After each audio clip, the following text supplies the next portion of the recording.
Hey yo guys, just wanted to come on here and give you my thoughts on a few things since, I really haven't had much time. Some news from last week, the big news of MMA of the past few weeks, which was, Affliction and Golden Boy emerging. And, I just want to give you my thoughts on that, along with Elite XC, IWA Mid-South's Petty Invitational. Give you my thoughts maybe on TNA. We'll see where this goes here, but man, let's just keep it kind of short and, but anyways, let's just get into this. First thing I want to talk about is Affliction and Golden Boy's merger.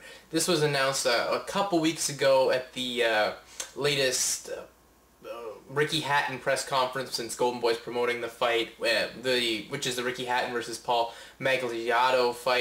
Should be a good fight. But anyways, my thoughts on this Affliction and Golden Boy merger is Affliction seems to think that they're gonna get the best out of this, since they're gonna have co-promote boxing and mixed martial arts, and, cross boxing fans over to mixed martial arts, when really that's not gonna work. If any of the fans who are gonna be crossed over, it's pro wrestling fans, because most mixed martial arts fans were a good portion of pro wrestling fans who were watching during the Monday Night War era and just left because they got stale of the product and found mixed martial arts since it boomed and stuff like that. I mean, boxing and mixed martial arts does not work together. And another thing is Affliction seems to think that they're gonna get frickin' HBO to just join with them.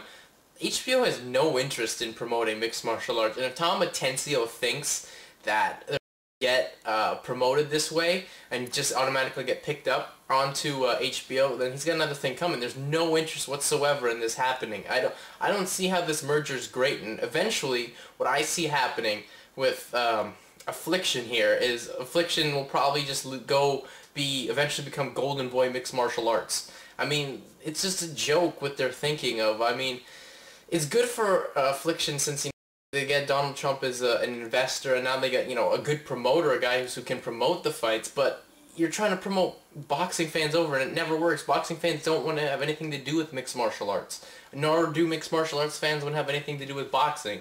It's just a very selective few who like all three, or those two, and can watch them differently. I don't see this being a partnership that works at all. I just think they're lacking here. Granted they weren't selling good tickets well, but that's in portion because they were trying to sell in Las Vegas in a building that not many people in Las Vegas want to go to, since it's at the frickin' airport, and they were having it the same weekend as a big boxing fight with the upcoming Antonio Tarver fight. I mean, more people are gonna go see that, so I guess Golden Boy, people are gonna maybe be slightly interested, but I seriously don't see you being that interested. If you're a boxing fan, I don't see you crossing over there, which is the whole thing. I mean, the only thing Affliction Entertainment gets is they get to make cool t-shirts. That's all that I see happening out of this. Then moving along here, wanted to touch up on more mixed martial arts with the Elite XC. Those guys are fucked. Let's just put it this way. These guys have lost $50 million since they came back, or since they've started. I mean, you realize that WCW between the years 1999 and 2000, it was like when all hell broke loose there, actually have made more money than Elite XC has in total. Like, WCW, when it was dying, they basically were they still made more money than Elite XC has made more money, and during the time that WCW lost a shitload of money. Elite XC's lost more money than WCW did in the dying days, and that's a statement. I mean, in WCW, you can kind of give them an excuse, because WCW had big contracts. They had the Hogans, the Nashes, the Halls, the Stings. They had big contracts to commit. No one really in Elite XC has a big contract they need to commit, so, I mean, these guys, they need to really pull together. And October 4th, basically, end-all, be-all of this promotion, on CBS. If this fight bombs with, Kimbo Slice versus Ken Shamrock, Gina Carano on the card, and, even a great welterweight title match with Jake Shields defending the belt, then promotion's bye-bye gone. I mean, Showtime's trying to buy it, but I just don't see it surviving at all after that. I don't know what Showtime... It would only be a thing on Showtime, and that would be a big step down for the promotion itself. I don't know, ever since they lost all their, big executives, especially Gary Shaw, this promotion's gone absolutely downhill. And then they recently had to strip KJ Noons at the belt. But anyways, let's just move on from the mixed martial arts here. I want to do a little plug here for, you know, myself, my Dailymotion account. I think you guys should go subscribe to that, because on that account there's going to be more in-depth stuff, like more reviews in depth, because I get more time there. More, you know, thought videos in depth, as that's what I like to do there. I'm going to give you a big in-depth preview of the upcoming Dream 6 middleweight tournament final, and there's going to be a review of this in depth, the Mr. Perfect DVD. I would like to give you my thoughts on what I like, don't like, stuff they should have included in here, and, you know, I'll give you my thoughts on the matches. Won't go too in depth on the matches, but you'll see my star ratings on them. But really, yeah, go to the Dailymotion account. There's going to be more in depth on, you know, a whole broad, not just wrestling, but mixed martial arts, and even boxing will be on there. Yeah, I think you guys should just, you know, go check it out. I'm trying to even do a series on there where I'm going to review, like, every pay-per-view or every big show that I can get hands on, starting with Starrcade 83, and, you know, giving my thoughts, and we go on up until now. So that's just one thing I like to do. But then we move on here to the world of wrestling. Yes, the reason you guys mainly have subscribed to me. But a couple things let's talk about here. In the international scene, CMLL held their 75th anniversary show. I mean, let's give CMLL props. I mean, oldest promotion in the world right now.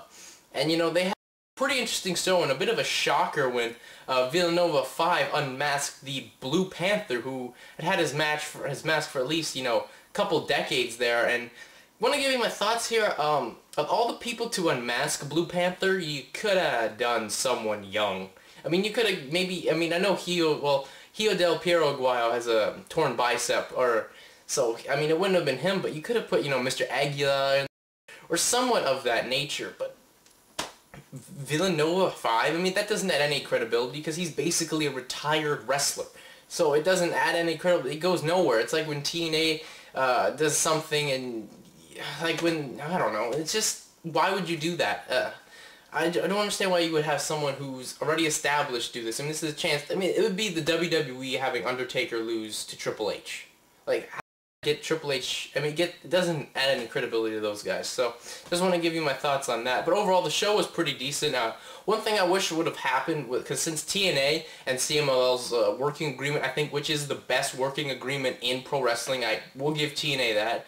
I wish they'd have done a little angle at the pay-per-view where, you know, you have Sanjay, because in the pay-per-view you had Ultimo Guerrera, Negro Casas, and I believe it was Isto defending the Trios title up against Sanjay Dutt and the Motor City Machine Guns. I would have liked to maybe see at the pay-per-view after you had Dutt beat Lethal with the Val turn. You could have had, you know, the Guns come up and be like, whoa, Lethal, let's help you get up, and, you know, scare Dutt and Val away. But then you have the Guns turn. So then you have a little unit there, since, you know, the Guns were teaming with Lethal during the whole X-Savior thing at the beginning of this year, late last year, early beginning of this year. Would have been interesting there. And then, you know, you set them up and say, you try to overshadow the whole thing. You barely were in the X Division. We've been in here since, you know, well, for Chris Sabin's sake, since day one. So you could have done that, and then you have a reason for them to maybe take the belts. I mean, CMLL didn't want to do it, but then maybe you could have persuaded then CMLL to have the belts, and then you get a rematch on TNA. And everyone knows how the great Ultimate X match at Victory Road was. Could have probably got something that potentially. And then as we're going to wrap up here, this week we have the biggest tournament, independent wrestling, as IWA-MS holds their Ted Petty Invitational. The card, you know, compared to last year, it's pretty weak, but there's still some interesting matches here. I mean, come on, Josh Amber, Cromley, Tyler Black renewing their feud. That's going to be fantastic. They're bringing in Ayers from WXW, which is the biggest in Germany. We got Chris Hero versus Sami Callihan. My prediction for this whole tournament, by the way, is Sami Callihan. So, I mean, I think Sami Callihan's the best thing on the independents going right now, so I predict him to win. And, you know, getting a win over a guy like Chris Hero had so much credentials. A great match will be in the first round with Lightning Mike Quackenbush, the defending Ted Petty Ted Petty Invitational winner, versus Ricochet. That should be fantastic. It's going to be a great old school match as Tracy Freddie Joe Floyd Smothers versus Dave Taylor. That is going to be an all-out brawl. Expect, like, there will be some wrestling holds, but don't really expect too much flying head scissors or anything like that. Just some straight-up punching in the faces. I think a match that could probably steal the show is Too Cold Scorpio taking on Bobby Fish. I mean, this is just a great tournament. It's one of the best tournaments on the independent circuit. And to top it off, you got Jimmy Jacobs versus Claudio Castagnoli in the first round as well. But anyways, that's it for me. I'm out. Peace.